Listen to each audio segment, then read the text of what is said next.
Hello everyone, welcome to my channel where I talk about personal finance. Today I'm going to talk about how to evaluate your business idea before diving in. Before I get into the video, be sure to subscribe and leave a comment below saying I subscribed. I will try to personally reply to your comments. Let's get into the video. They say that everybody has at least one good novel in them, and many people feel the same way about ideas for a successful business. If you are considering diving into the world of entrepreneurship, it's a good idea to pause for a moment. Take a deep breath and let your head take over before your heart leads you astray. There is certainly a chance that your business idea is a good one and you will be highly successful, but it's a good idea to evaluate, research, and analyze before you quit your day job. Here are steps to follow to ensure that you are proceeding with care and caution. First thing to do is know that you have an audience. When you have a great idea for a product or service, you generally come up with it because it reflects a need that you have experienced. But are you sure that you are representative of a wider market? Have you confirmed that others feel the same need and that enough of them will spend money to address it?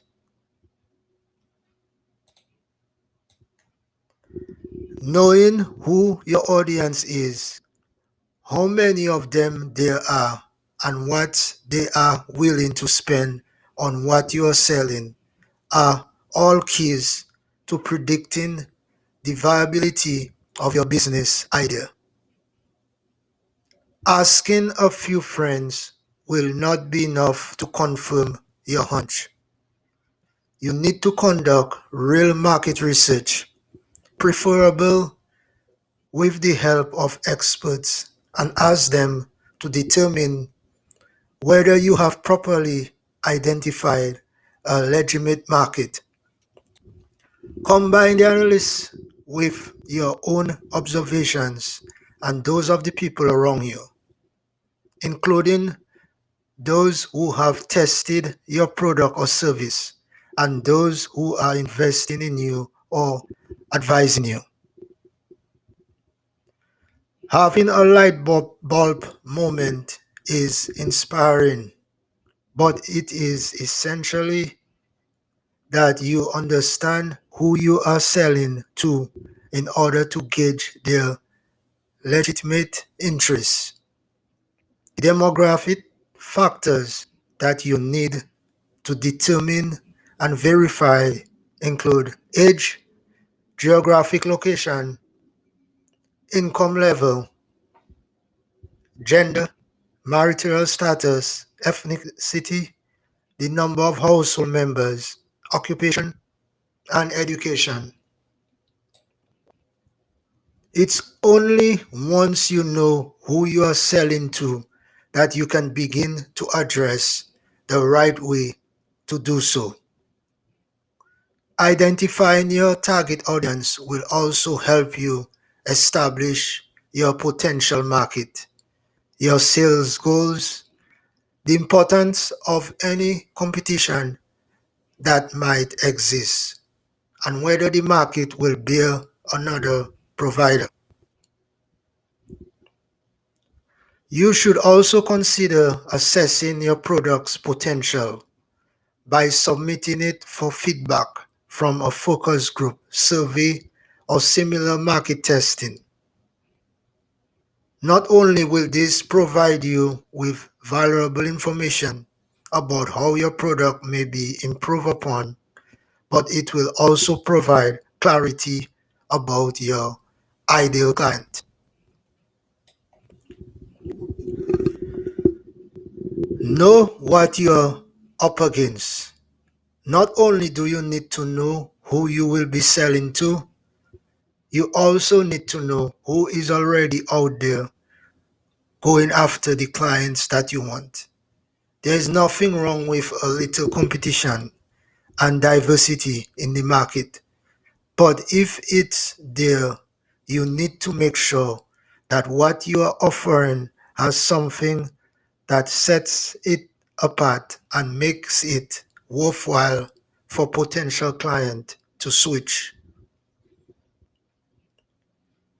You also want to know what the most compelling aspect of your competition's product is so that you can work to meet or exceed what it delivers.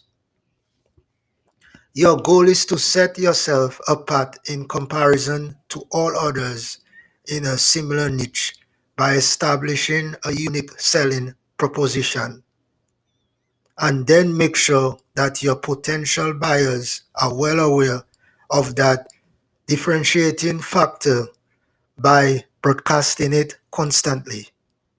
To make sure that you're conducting effective research on your competition, make sure that you are doing the following. Understand exactly who they are and what they are selling. Knowing a competitor's name and price point is not good enough.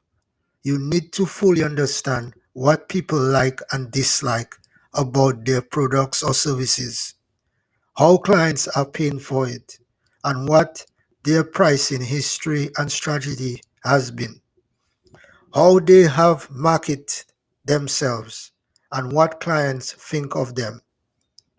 The more you know about what clients are and are not satisfied with in your competitor, the more effectively you can position yourself. Another thing to do is assess whether you are facing direct or indirect competition. Knowing whether your potential clients are currently buying the exact same products from your competition, something slightly different or entirely different, but a good substitute, can guide many of your marketing and sales decisions.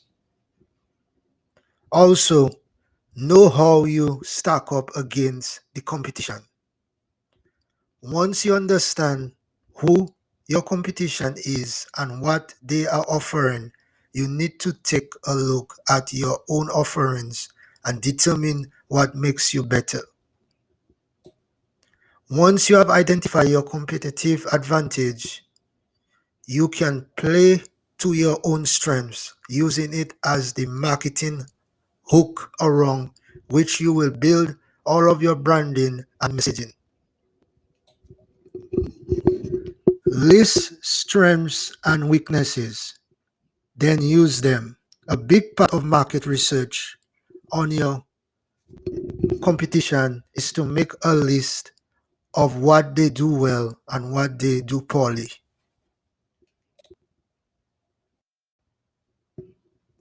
You can identify strengths and weaknesses by asking clients, assessing the product yourself, and searching online reviews. Emulate what they are doing right and then improve on what has drawn complaints.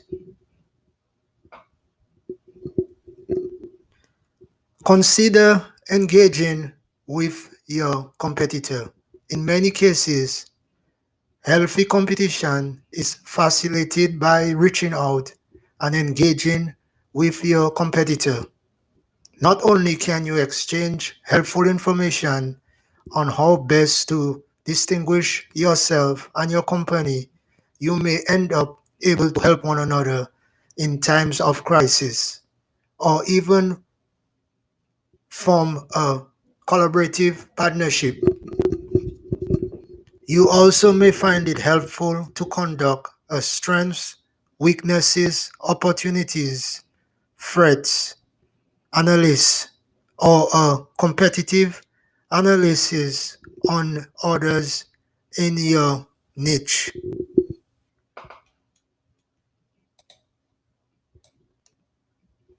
Is your business idea financially feasible? Once you have established the objective potential for your business success, you still need to determine whether you have the ability to move forward. To assess this, consider the following. What are your startup costs going to be? Do you have a source of funding? Once you are up and running, what will your expenses be? How much do you expect to make from the business? How long can you survive financially between startup and earning a profit? These are among the most difficult questions, and the answers are often what stops a business idea in its tracks. Still, it is better to give thoughtful consideration to each of those issues before rushing headlong into an idea, no matter how good or exciting, that you simply cannot afford. If following these steps give you a strong sense of who you are selling to, who the competition is, and whether you can thrive and pursue your dream without driving yourself into debt, you can move forward with a sense of optimism and hope. If it leaves you with a sense that your great idea would not deliver on its promise, it's better to find out early than to experience the misery of watching your business dream fall apart. Thanks for watching this video, and do not forget to subscribe to my channel.